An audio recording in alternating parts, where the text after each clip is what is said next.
Iran ও ওমানের আলোচনা শুরুর পর বিকল্প রুট ব্যবহার করে হরমুজে বাণিজ্যিক জাহাজ চলাচলের আভাস পাওয়া যাচ্ছিল। যদিও সেই আলোচনায় ছিল না যুক্তরাষ্ট্রের কোনো সম্পৃক্ততা। এবার হরমুজ সচলে ট্রাম্প প্রশাসনকে 6 দফা শর্ত দিয়েছে ইরানের বিপ্লবী গার্ড কর্পস। ইরান ইন্টারন্যাশনালের খবর, নৌ অবরোধ প্রত্যাহার, উপসাগরীয় অঞ্চল থেকে সেনা সরিয়ে নেয়া, ইরান এবং তার আঞ্চলিক মিত্রদের বিরুদ্ধে সামরিক পদক্ষেপ ও হুমকি স্থায়ীভাবে বন্ধ করা, যুদ্ধের ক্ষতিপূরণ, ইরানের উপর আরোপিত সমস্ত অর্থনৈতিক নিষেধাজ্ঞা প্রত্যাহার এবং জব্দকৃত সম্পদ ফিরিয়ে দেয়া, এই 6 দাবি মানলে হরমুজ সচলের পাশাপাশি যুদ্ধবন্ধের আলোচনায় ফেরার ব্যাপারে ভাববেন ইসলামী প্রজাতন্ত্রের নেতারা।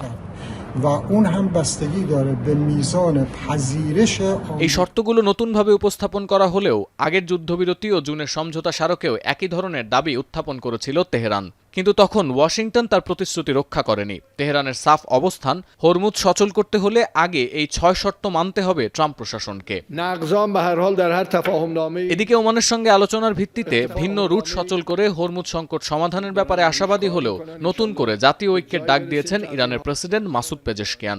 বারবার প্রজাতন্ত্রের কট্টরপন্থী সমর্থকদের সমালোচনার শিকার হয়েও পেজেশকিয়ান বলেছেন, যুদ্ধও চাই না আবার শান্তিও চাই না, এই নীতি থেকে বের হয়ে আসতে হবে জাতিকে।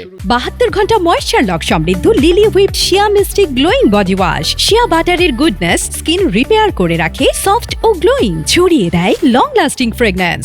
اصولا باید یه تیمی درست میشد که نقض شد حلش کنن، نه اینکه دعوا کنن.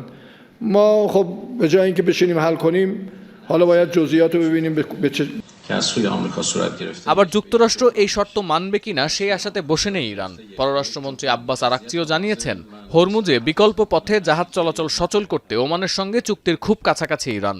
روی مسیر موقت داریم صحبت می‌کنیم، تقریباً به نتیجه خیلی نزدیک هستیم. روی نقشه‌های این مسیر که توسط نیروهای مسلح تهیه شده।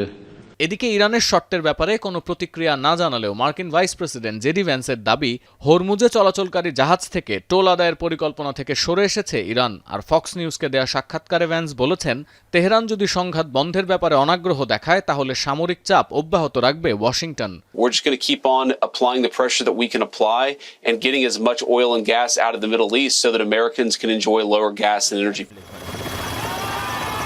তবে যুক্তরাষ্ট্র ইরানের শর্ত শেষ পর্যন্ত মানবে কিনা এ নিয়ে সংশয় আছে বিশ্লেষকদের। কারণ এই প্রত্যেকটি শর্তই আলোচনার বিভিন্ন পর্যায়ে একাধিক ধাপে উত্থাপন করে শেষ পর্যন্ত ইতিবাচক সাড়া পায়নি তেহরান। সতীর্থ কর্মকার, এখন বিশ্ব।